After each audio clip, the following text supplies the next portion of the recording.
سب سے پہلا کام یہ کرنا ہے اپنے امام کو عزت دینی ہے.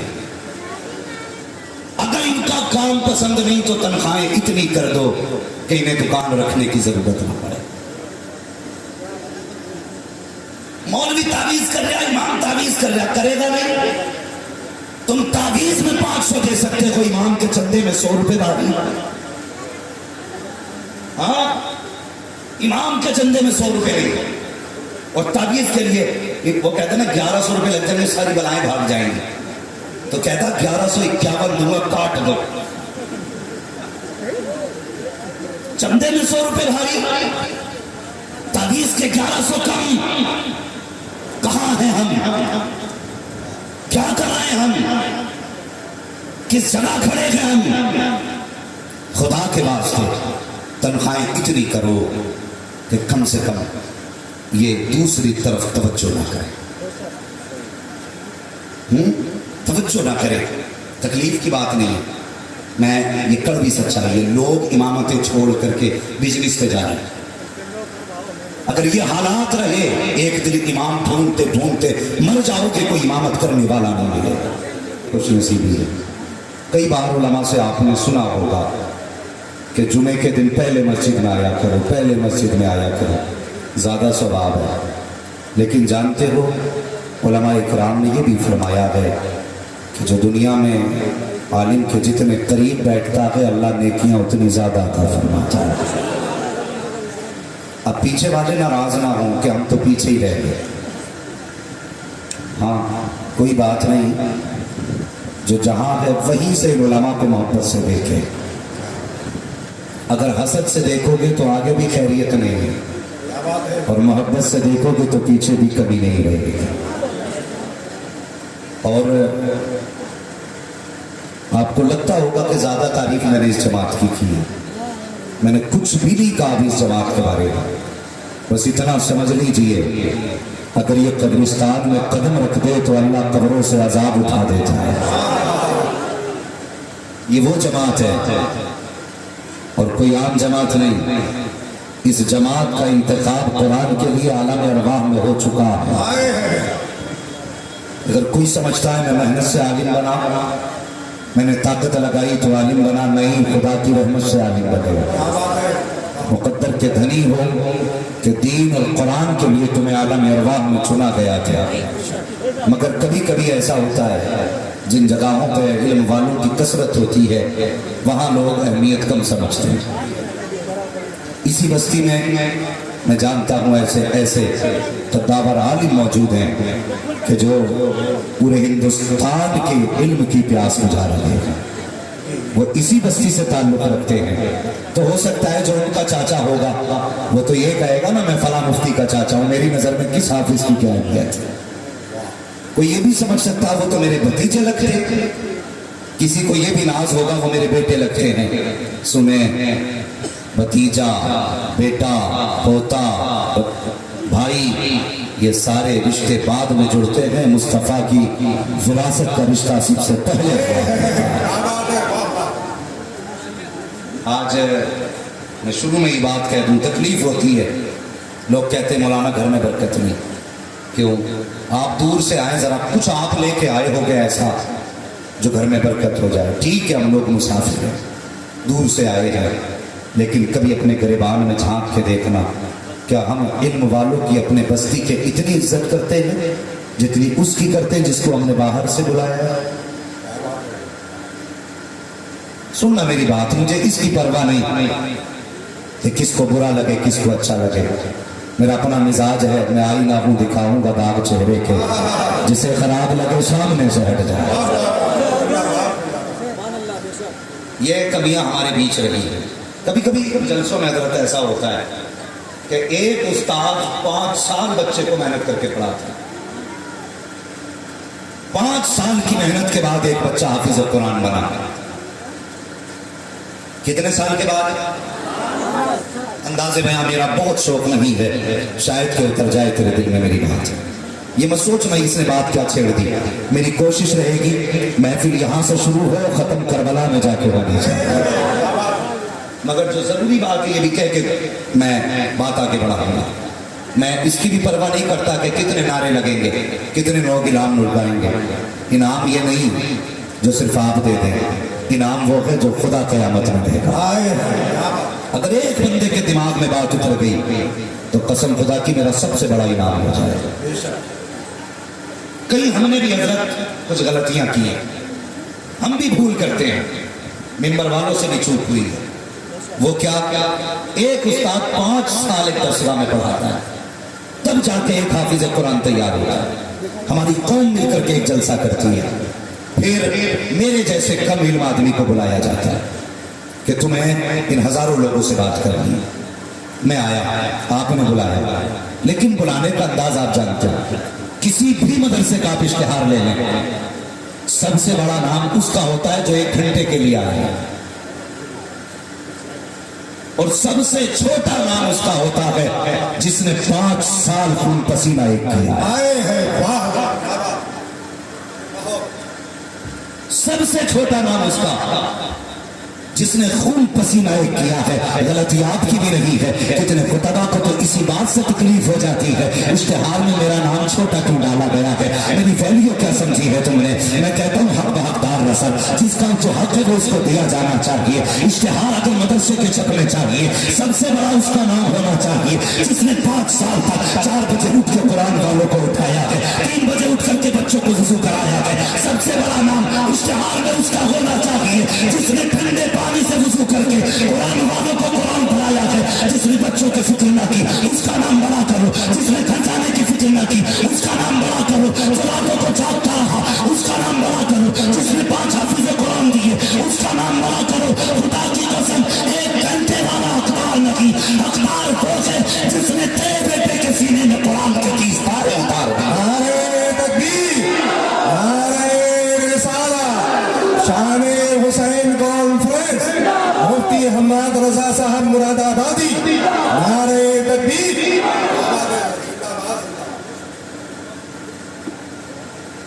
عزت اللہ دیتا ہے، اشتہار نہیں. اور رہ گئی القابات کی بات تو میں یہ بات کہہ دیتا ہوں، ڈنکے کی چوٹ پر وہ مولوی اپنی گریبان میں جھانک کے اپنے اعمال کا محاسبہ کریں جنہیں القاب پیارے ہیں. خدا کی قسم یہ ایک اشتہار نہیں، ایسے لاکھوں اشتہار دیکھے ہیں، لیکن کلیجہ ٹھنڈا نہیں ہوتا. کلیجہ ٹھنڈا تب ہوتا ہے جب ماں باپ بیٹا کہہ کے آواز دیا کرتے ہیں. القابات کی بات کرو تو وہ لفظ جو ماں باپ کی زبان سے نکلے اس سے بڑا کوئی لقب ہو ہی نہیں. تو گزارش ہے میری، علم والوں کی عزت کیا کرو، قدر کیا کرو. ہاں قدر کیا کرو، ان کا احترام کیا کرو. آج اور یہ میرے بزرگ لوگ بیٹھے، میں ان کی بچوں کی عمر کا ہوں، کچھ اس میں جوان میرے ہم عمر بھی ہے، مگر ایک بات کہہ دوں آپ سے، خدا کی قسم بہت غور سے میری بات سننا. ہم سب سے حقیر اپنی جماعت کے علماء کو سمجھتے ہیں، اور جو قوم اپنے رہنماؤں کی قدر نہیں کرتی وہ قوم کبھی کامیاب نہیں ہوتی. کیا بات ہے، یہ ذہن میں بات رکھ لینا، جو قوم اپنے رہنما کی عزت نہیں کرتی وہ کبھی کامیاب، سارے بولیں کبھی کامیاب نہیں ہوتی ہے. احسان ہے ان مدرسوں کا جو ہمارے چہروں پہ تاڑیاں ہیں، احسان ہے ان علماء کا جو آج سروں پہ ٹوپیاں سلامت ہیں. اور بڑی بات کہہ دوں، جہاں علماء نہیں ہے وہاں 70 سال کے بوڑھے کو 7 پشتوں کا شجرہ تو یاد ہے لیکن نبی کا دیا ہوا کلمہ تک یاد نہیں ہوتا. کڑوی سچائی ہے، کڑوی سچائی. لوگ ہم سے کہتے ہیں کہ صاحب ایک سوال پوچھنا ہے. کون سا؟ کہ امام صاحب مہینے میں 4 چھٹیاں کر رہے ہیں، نماز پڑھنے ان کے پیچھے. ایک دن تو تعجب ہوا، ایک کا فون آیا، کہنے لگا حضرت جی جو امام دکان کرے اس کے پیچھے نماز ہو جائے گی. میں اخبار نہیں سنا رہا ہوں، آپ بھی تھی بتا رہا ہوں کہ جو امام دکان کرے اس کے پیچھے نماز ہو جائے گی. میں نے کہا تنخواہ کتنی دیتا بھائی؟ اس نے کہا حضرت بہت دیتے. میں نے کتنی بولا 7,000. کتنی؟ زور سے بولو کتنی؟ کم ہے کہ زیادہ؟ ماشاءاللہ نیچے والے بولے کم، ممبر والے بولے بہت کم، اس لیے کہ جتنی زمین پہ آگ جلتی ہے اتنی گرم ہوتی ہے. انہیں پتا گھر کیسے چلتے ہیں. اس نے کہا کہ جو دکان کرتا اس کے پیچھے نماز ہو جائے گی. میں نے کہا تنخواہ کتنی؟ کہا 7,000. میں نے کہا ڈیوٹی کتنی؟ کہنے لگے نماز پڑھاتے ہیں. میں نے کہا جنازہ کون پڑھاتا؟ بولا امام. بچہ پیدا ہو کان میں اذان کون پڑھتا؟ بولا امام. کوئی مر جائے تو فاتحہ کون پڑھتا؟ امام. قبر پہ فاتحہ کون پڑھتا؟ امام. سر میں درد ہو تو دم کون کرتا؟ امام. پیٹ میں درد ہو تو دم کون کرتا؟ امام. میں نے کہا اتنے کام 7,000 تنخواہ، حیا نہیں آتی تجھے؟ مجھے بتا تو صحیح، اگر ایک ایک بندے پہ روز کے 10 روپے ڈال دیے جائیں تو کون سے زیادہ ہے؟ ہفتے کے 100 ڈالے جائیں تو کون سے زیادہ ہے؟ ہمیں امام کی دکان تو بری لگتی ہے لیکن چاہتے یہ ہے تنخواہ بھی 5,000 دے اور کوئی کام بھی نہ کرے. مجھے بتا تو صحیح، اگر تیرے بیٹے کے سر میں درد ہوتا ہے تو آواز تو دروازے پہ دیتا ہے، سردی کی رات میں امام بستر چھوڑ دیتا ہے، گرمی کی تپتی ہوئی دھوپ میں امام تیرے ساتھ دوڑ لگاتا ہے. کبھی اس نے کہا تمہیں 7,000 تنخواہ دی ہے، کام صرف 5 نمازوں کا کروں گا. خدا کی قسم کبھی نہیں، جیسی تم نے آواز دی ہے 5,000 کے لیے، یہ 5,000 کے لیے نہیں بلکہ تم نے سردی میں آواز دی اس نے ہاتھ چھوڑ دیا، گرمی میں آواز دی اس نے سایہ چھوڑ دیا. اس لیے نہیں کہ تو تنخواہ دیتا ہے بلکہ اس لیے کہ یہ بھی اسی نبی کا کلمہ پڑھتا ہے جس نبی کا کلمہ تو نے پڑھا ہے. نعرہ تکبیر، نعرہ رسالہ، عظمت امام حسین، شان حسین کانفرنس، علماء اہل سنت. اس لیے سب سے پہلا کام یہ کرنا ہے اپنے امام کو عزت دینی ہے. اگر ان کا کام پسند نہیں تو تنخواہیں اتنی کر دو کہ انہیں دکان رکھنے کی ضرورت نہ پڑے. مولوی تعویذ کر رہا، امام تعویذ کر رہا، کرے گا نہیں. تم تعویذ میں 500 دے سکتے ہو، امام کے چندے میں 100 روپے ڈال. ہاں، امام کے چندے میں 100 روپے نہیں. اور تعویذ کے لیے وہ کہتا ہے نا 1,100 روپے لگ جائیں گے ساری بلائیں بھاگ جائیں گی. تو کہتا 1,151 دوں گا، کاٹ دو. چندے میں 100 روپے بھاری، تعویذ کے 1,100 کم. کہاں ہیں ہم؟ کیا کر رہے ہیں ہم؟ کس جگہ کھڑے ہیں ہم؟ خدا کے واسطے تنخواہیں اتنی کرو کہ کم سے کم یہ دوسری طرف توجہ نہ کرے. توجہ نہ کرے. تکلیف کی بات نہیں، میں یہ کڑوی سچائی ہے. لوگ امامتیں چھوڑ کر کے بزنس پہ جا رہے ہیں. اگر یہ حالات رہے ایک دن امام ڈھونڈتے ڈھونڈتے مر جاؤ کہ کوئی امامت کرنے والا نہیں ملے. ایسا نہیں ان کے ہاتھ پیر نہیں ہے، یہ محنت نہیں کر سکتے، یہ سب کچھ کر سکتے ہیں. سوچنا چاہیے جیسے آپ کے بچے ہیں ویسے امام کے بھی بچے ہیں. جیسے آپ کے گھر میں بیماریاں ہیں امام کے گھر میں بھی بیماری ہے. ایک امام کو صرف اس لیے مسجد سے نکالا گیا کہ اس کی بیوی کا آپریشن ہوا، اس نے 7 دن ہاسپٹل میں اپنے بچوں کے ساتھ گزارے. اس قوم نے اس امام کو نکال کے کھڑا کر دیا. اور میں کہتا ہوں جھوٹے ہیں یہ لوگ جو کہتے ہیں حسین سے پیار ہے ہمیں. اور مجھے بتا تو صحیح، امام یہ تیرے باپ کا وارث نہیں، حسین پاک کا وارث ہے. اگر تو اس سے پیار نہیں کر سکتا تو حسین سے کیسے پیار کر سکتا ہے؟ اس لیے امام کو نکالا گیا تو اس کی بیوی کا آپریشن ہوا تھا. اور ڈر وہ قادر مطلق ہے، اگر بیماری تیرے گھر میں ڈال دی کوئی بچانے والا نصیب نہیں ہوگا. فرمایا گیا جو زمین والوں پر رحم کرتا ہے اللہ اس پر رحم فرمایا کرتا ہے. تم زمین والوں پر رحم کرو اللہ تم پر رحم کرے گا. ورنہ یاد رکھیے علماء کی مخالفت اور ان سے نفرت کرنے والوں کے انجام اچھے.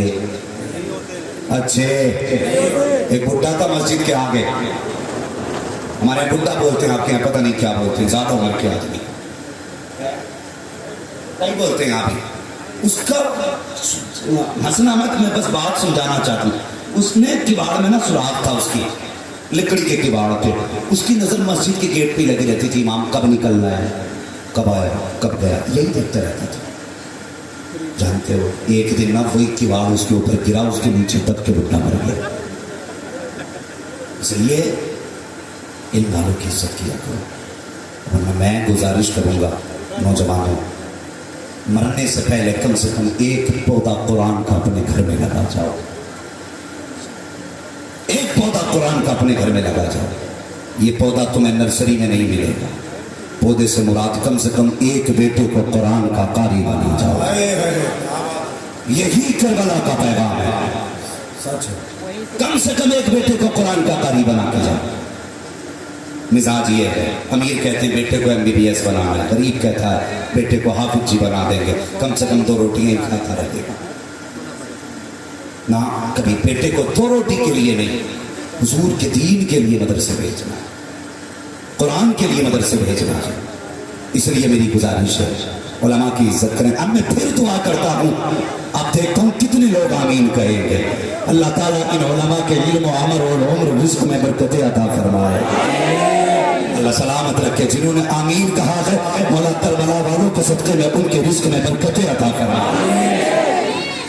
ماشاءاللہ علماء اکرام نے آمین کہا. اللہ آپ کو سلامت رکھے. کمیٹی والے بھائی، آپ کا جلسہ بہت خوبصورت ہے، آپ اس کو خوبصورت ہی رہنے دیں. جی بار بار یہ اٹھنا بیٹھنا جو ہے نا تھوڑا کم کر دیں تاکہ بیچ میں ڈسٹرب نہ ہو. یقیناً میرے بات آپ کو سید مظہر حسین صاحب قبلہ دامت اللہ بلالی کی زیارت بھی کرنی ہے، خطاب بھی سننا ہے. اس میں اس شعر سے کربلا کے سفر کا آغاز کروں کہ ملے گی جنت پیے گا کوثر. ایسے کربلا نہیں جاتے لوگ جیسے آپ ہیں، ایسے لوگ قبرستان جائیں. پڑھوں بھائی امیر حمزہ نے اتنا اچھا پڑھ دیا کہ شاید ان کا رنگ ہی اب نہ اتر پائے صاحب صاحب، مگر قسم خدا کی یہ رنگ ان کا نہیں، مصطفیٰ کی نعت کا رنگ ہے.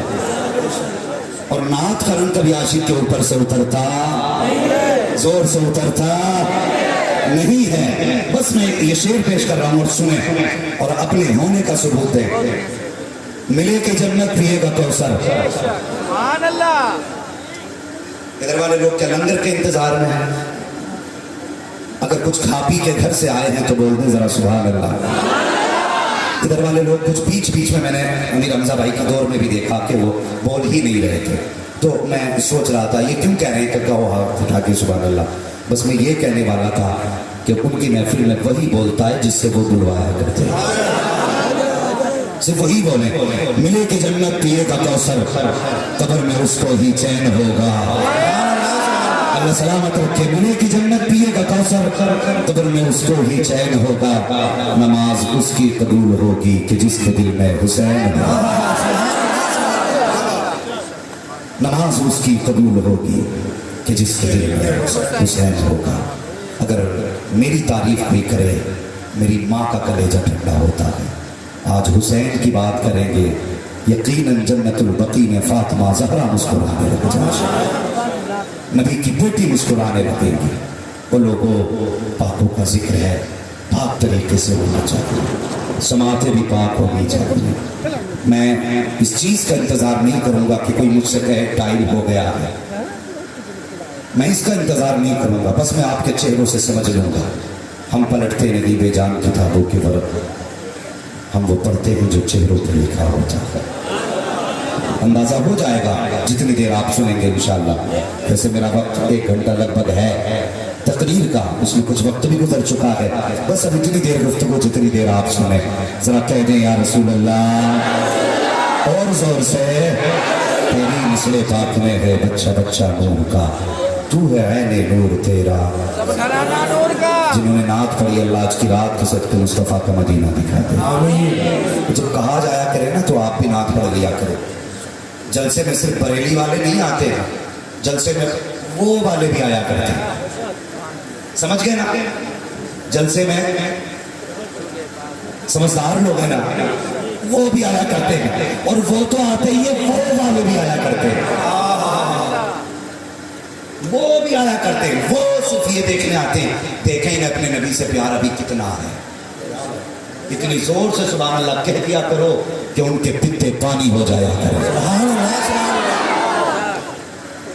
سمجھ رہے نا میری بات؟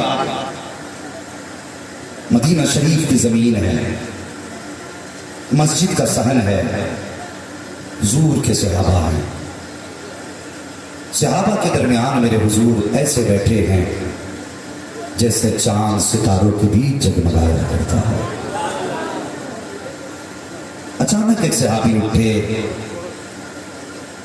عرض کرتے ہیں یا رسول اللہ ایک بات عرض کرنی ہے۔ میرے حضور نے فرمایا کہو۔ عرض کرتے ہیں یا رسول اللہ مدینہ شریف میں ایک بچہ ہے جس کی عمر تقریباً 12 سال ہے، اس کی ایک عادت ہے۔ حضور نے فرمایا کون سی؟ وہ کہنے لگے یا رسول اللہ یہ جو آپ کی بغل میں آپ کے شہزادے حسین بیٹھے ہیں، جب یہ چلتے ہیں نا تو وہ 12 سال کا بچہ ان کے پیچھے پیچھے چلتا ہے۔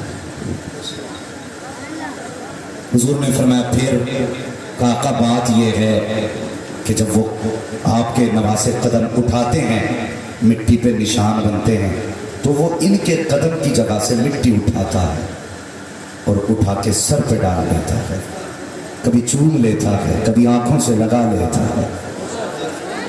حضور ایک بچہ ایسا بھی ہے، میرے نبی نے فرمایا نام کیا ہے؟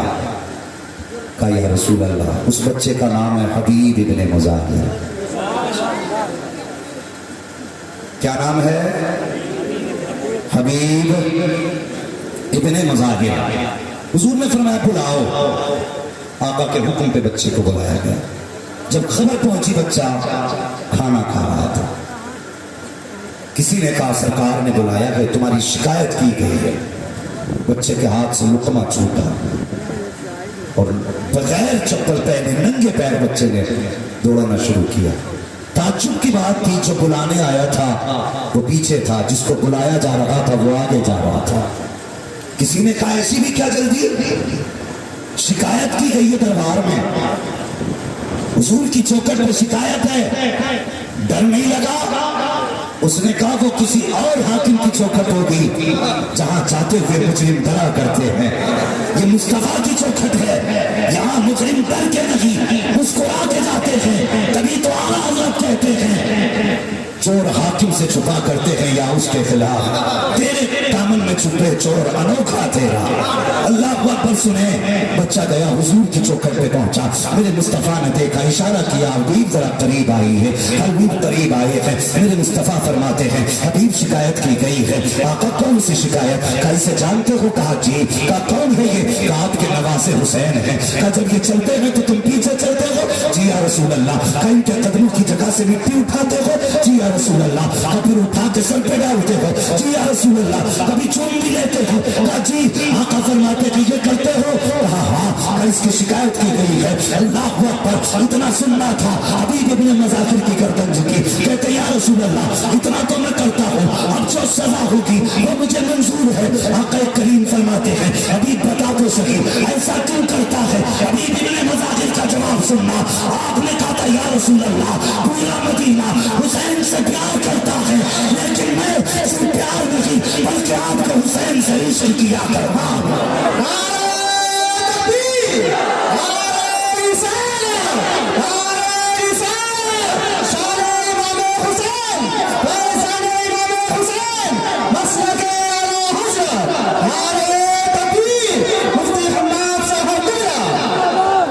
ابھی نام سنو۔ حضور کھڑے ہو گئے اور یوں بازو پھیلا دیے۔ کائنات کی کوئی شے حضور کی مثل نہیں ہو سکتی۔ خدا کی قسم بس سمجھانے کے لیے میں نے ہاتھ کا اشارہ کر دیا۔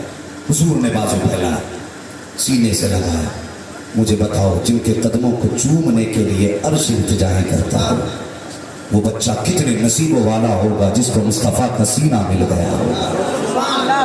حضور نے سینے سے لگایا اور اس کے بعد اپنے شہزادے حسین کو اٹھایا، دونوں کے ہاتھ ایک دوسرے کے ہاتھ میں دیے اور دعا کی اللہ میں نے ان دونوں کو ملا دیا ہے، زندگی بھر تو انہیں جدا مت کرنا۔ اللہ اکبر، حضور کی دعا رہی، پوری زندگی آپ کا ساتھ رہا۔ کون ہے حسین؟ خدا کی قسم آج قوم کو لڑایا جا رہا ہے، اللہ معاف کرے۔ میں کہتا ہوں جب تک جینا بریلوی بن کے جینا، یہ ذہن میں بات رکھنا، جب تک زندہ رہنا بریلوی بن کے رہنا. لوگ کہتے ہیں کیا ضرورت ہے جی؟ میں کہتا ہوں آنکھ والا تیرے چوبن کا تماشا دیکھے. دیدہ کور کو کیا ہے نظر کیا دیکھے؟ بندہ کہتا ضرورت کیا ہے؟ میں کہتا ہوں ہے. ایک صاحب کہنے لگے جی صحابہ کا عشق کافی ہے. دوسرے نے کہا اہل بیت کا پیار کافی ہے. میں نے کہا سنیے، جو لوگ اہل بیت سے پیار کا دعویٰ کرتے ہم نے انہیں بھی گمراہ ہوتے ہوئے دیکھا. جو صحابہ سے پیار کا دعویٰ کرتے ہیں ہم نے انہیں بھی گمراہ ہوتے ہوئے دیکھا. کیسے؟ جنہوں نے اہل بیت سے بے حساب پیار کیا لیکن نبی کے ابو بکر کے خلاف بھونکے، نبی کے عمر کے خلاف بھونکے، حضرت امیر معاویہ کے خلاف بھونکے. بگڑ گئی آخرت. کچھ ایسے بھی ہیں جو صحابہ سے اتنا پیار کرتے ہیں جنہوں نے اہل بیت کی شان میں گستاخیاں کی، ان کی بھی آخرت تباہ. میں کہتا ہوں اعلیٰ حضرت کو دل کے دروازے پہ بٹھا دو. جس کے دل پہ احمد رضا کا پہرا ہوگا وہ دل کبھی گمراہ نہیں ہو سکتا. بے شک سبحان اللہ. وہ دل کبھی گمراہ نہیں ہو سکتا. بیٹھاؤ اعلیٰ حضرت کو دل کے دروازے پہ. جب دل کے دروازے پہ اعلیٰ حضرت ہوں گے نا تو نہ دل میں کوئی رافضی آئے گا نہ دل میں کوئی خارجی آئے گا. آج امت کو لڑایا جائے. اللہ معاف کرے، میں منبر پہ نہیں چاہتا کسی شخص معین کا نام لے کر کے گفتگو کروں، لیکن ایک جماعت ایسی ہے جس نے ملت کو بڑا نقصان پہنچایا. ہم اس کے قائل ہیں ابتدائی دور میں ہندوستان میں دین سب سے زیادہ خانقاہوں سے پھیلا، لیکن آج سب سے زیادہ اگر دین کو نقصان پہنچ رہا ہے تو کچھ خانقاہوں سے پہنچ